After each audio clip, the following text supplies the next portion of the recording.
যেখানে দেশনেত্রী বেগম খালেদা জিয়া এই মৌলবাদকে সমর্থন করতেন, সেখানেই নতুন বিএনপি কেন হঠাৎ করে মৌলবাদ নিয়ে এত চিন্তিত হয়ে পড়ল? কেন আনন্দবাজার পত্রিকার মধ্যে হেডলাইন করা হয় যে খালেদা পুত্র সম্বল নাকি এই মুহূর্তে হিন্দুস্তান? সেটা নিয়ে কেন বিএনপি এখনো কোনো আনুষ্ঠানিক বিবৃতি দিচ্ছে না? কোথায় কোন নতুন চুক্তি করে তারেক রহমান দেশে আসছেন? কোন জঙ্গিবাদকে নতুন করে প্রচার প্রচারণার মাধ্যমে আগামী নির্বাচনকে বিতর্কিত করার চেষ্টা করা হচ্ছে? এই উত্তরগুলা জনগণের জানার অধিকার আছে। শহীদ প্রেসিডেন্ট জিয়াউর রহমানের সুসন্তান লন্ডনে বসে যখন বললেন যে বাংলাদেশে ফেরত আসার সিদ্ধান্ত আমার একার না, আমি জানি না যিনি নিজের দেশে আসার সিদ্ধান্ত একা গ্রহণ করতে পারে না, তার ঠিক 12-13 দিনের মাথায় যেদিন শহীদ ওসমান হাদিকে গুলি করা হলো, সেদিন সন্ধ্যায় কারা তাকে সিদ্ধান্ত দিয়ে দিল যে এবার নিজের পায়ে দাঁড়াতে হবে, এবার আপনি বাংলাদেশে ফেরত যান। ফ্যাসিবাদের পদধ্বনি ও নয়া বন্দোবস্ত। এখন ফ্যাসিবাদের পদধ্বনি এই দুইটা শব্দকে বিশ্লেষণ করে বললে আমার কমপক্ষে 3 ঘন্টা সময় লাগবে। সেই সুযোগ আমাকে মিডিয়ার ভাইরাও দিবে না, আজাদি মুভমেন্ট টিমও দিবে না। কেন 3 ঘন্টা লাগবে সেটা আমি একটু বলতে পারি, বলে শেষ করে দিব। ফ্যাসিবাদের পদধ্বনি এখন বলতে গেলে প্রথমে বলতে হবে যে ফ্যাসিবাদটা ছিল, যারা দিল্লি পালিয়ে গেছে, সেই ফ্যাসিস্ট শেখ হাসিনার নেতৃত্বে আওয়ামী লীগ যেভাবে নতুন করে আবার ফ্যাসিবাদের পদধ্বনি দিচ্ছে, সেটা নিয়ে বলতে হবে। তারপরে আমাকে বলতে হবে নতুন করে যারা জালেম হচ্ছে এবং আওয়ামী লীগের পথ অনুসরণ করে দিল্লির সামনে মাথা নত করে নতুন করে ফ্যাসিবাদ সৃষ্টি করতে চাচ্ছে, সেই নতুন জালেমদেরকে নিয়ে বলতে হবে। তারপরে যদি সুযোগ পাই তাহলে বলতে হবে বাংলা এডিশনকে বন্ধ করে দেওয়ার পরিকল্পনা করা, বিভিন্ন সোশ্যাল মিডিয়াতে হস্তক্ষেপ করা, সঠিক পথে যারা রয়েছে তাদেরকে বাধা দিতে যাওয়া, ফ্যাসিবাদের পদধ্বনি যারা দিচ্ছেন সেই অন্তর্বর্তী সরকারকে নিয়ে কথা বলতে হয়। এই 3টা জায়গা নিয়ে যদি কথা বলতে হয়, আমি সেই অংশও বাদ দিতে পারবো না যে 5ই আগস্টের পর ক্যান্টনমেন্টে আওয়ামী দোসরদের রক্ষা করে যাদেরকে পরবর্তীতে দেশ থেকে সসম্মানে নিরাপদে প্রস্থান করার সুযোগ যেই সেনাবাহিনী দিয়েছে, সেই সেনাবাহিনীকে নিয়েও তো কথা বলতে হবে। এত কথা বলার সুযোগ তো আমি বোধহয় পাবো না। এই কারণে আমি খুব সংক্ষেপে 4টা জায়গার নাম আপনাদের সামনে উল্লেখ করে দিলাম।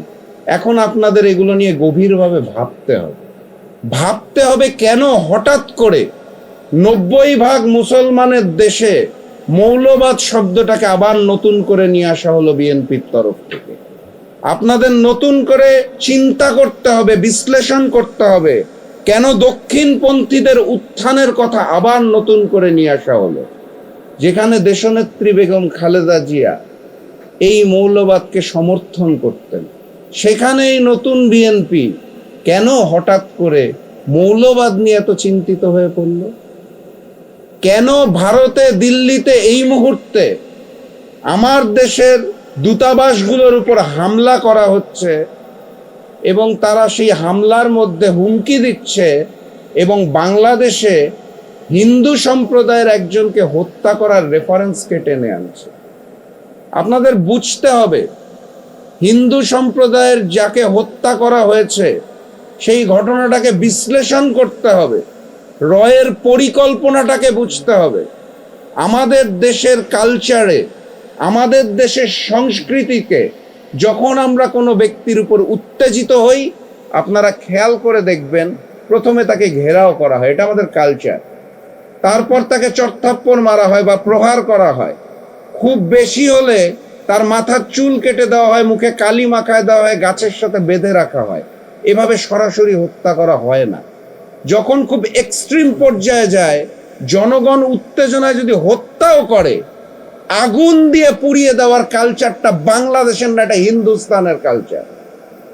হিন্দুস্তান যখন পরিকল্পনা করে যে একটা দেশকে, একটা রাষ্ট্রকে নতুন করে জঙ্গি তকমা দিতে হবে, নতুন করে রাষ্ট্রটাকে জঙ্গির জুজুবুরির ভয় দেখাতে হবে, বহির্বিশ্বের সামনে আবার তুলে ধরতে হবে যে ইসলামপন্থীরা একত্রিত হয়ে রাষ্ট্রকে জঙ্গি বানাচ্ছে, অতএব দেশটাকে শেখ হাসিনা না থাকলে নতুন জালিমদের হাতে তুলে দাও, দেশটাকে জঙ্গি হিসাবে পরিচয় করিয়ে দাও, তখন এই ধরনের নাটক সাজানো, সেই নাটকগুলো মন্থস্থ করা হচ্ছে, সেই নাটকগুলোর ফাঁদে আমাদেরকে ফেলার চেষ্টা করা হচ্ছে।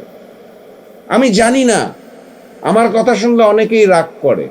শহীদ প্রেসিডেন্ট জিয়াউর রহমানের সুসন্তান লন্ডনে বসে যখন বললেন যে বাংলাদেশে ফেরত আসার সিদ্ধান্ত আমার একার না, আমি জানি না যিনি নিজের দেশে আসার সিদ্ধান্ত একা গ্রহণ করতে পারে না, তার ঠিক 12-13 দিনের মাথায় যেদিন শহীদ ওসমান হাদিকে গুলি করা হলো, সেদিন সন্ধ্যায় কারা তাকে সিদ্ধান্ত দিয়ে দিল যে এবার নিজের পায়ে দাঁড়াতে হবে, এবার আপনি বাংলাদেশে ফেরত যান। কেন আনন্দবাজার পত্রিকার মধ্যে হেডলাইন করা হয় যে খালেদা পুত্র সম্বল নাকি এই মুহূর্তে হিন্দুস্তান, সেটা নিয়ে কেন বিএনপি এখনো কোনো আনুষ্ঠানিক বিবৃতি দিচ্ছে না? কোথায় কোন নতুন চুক্তি করে তারেক রহমান দেশে আসছেন? কোন জঙ্গিবাদকে নতুন করে প্রচার প্রচারণার মাধ্যমে আগামী নির্বাচনকে বিতর্কিত করার চেষ্টা করা হচ্ছে? এই উত্তরগুলা জনগণের জানার অধিকার আছে। আমি বক্তব্য দীর্ঘায়িত করব না, আমি কিছু প্রশ্ন আপনাদের সামনে রেখে গিয়েছি, কিছু নাম আপনাদের বলে গিয়েছি। আমি শুধু আপনাদেরকে এটাই বলতে চাই, শরীফ ওসমান হাদি আমার ভাই, যে রক্ত দিয়ে শহীদ হয়ে চলে গেছেন, তার আগে আবরার ফাহাদ শহীদ হয়ে চলে গেছেন। যুগে যুগে সময়ে সময়ে এই বাংলাদেশ, স্বাধীন বাংলাদেশ, এই বাংলাদেশের সার্বভৌমত্ব নিয়ে যারা খেলাধুলা করেছে, সেই হিন্দুস্তান নতুন করে আবারও খেলতে চাইছে। এটাই সঠিক সময়। আমরা যদি একত্রিত হয়ে এই ষড়যন্ত্রকে রুখে দিতে না পারি, তাহলে নতুন বাংলাদেশে আবারও ওই দিল্লির তিলকওয়ালি মুখ্যমন্ত্রী ফ্যাসিস্ট শেখ হাসিনা যেভাবে মাথা নত করতেন, সেজদা দিতেন দিল্লিমুখী হয়ে, আমাদেরও সার্বভৌমত্ব আবার সেই জায়গায় যেতে যাচ্ছে। তার আগে আল্লাহর ওয়াস্তে বাংলাদেশের জন্য সচেতন হন, জাতীয় নির্বাচনের আগে সচেতন হন। হিন্দুস্তানকে মুচলেকা দিয়ে যারা নতুন করে রাজনীতি করতে চাইছে, তাদেরকে রুখে দিন, কারণ আমরা ওই নয়া বন্দোবস্ত ফ্যাসিবাদের পদধ্বনি আর নতুন করে শুনতে চাই না। সেই স্বর্ণালী দিনের স্বপ্ন দেখে আজকের মতো বিদায় নিচ্ছি। বিজয়ের পথে যাত্রা শুরু, জীবন অথবা মৃত্যু। আসসালামু আলাইকুম। ধন্যবাদ। আজকের অন্যতম অতিথি আমাদের ভারত আধিপত্যবাদ বিরোধী ঘোষণা, যিনি আমাদের জন্য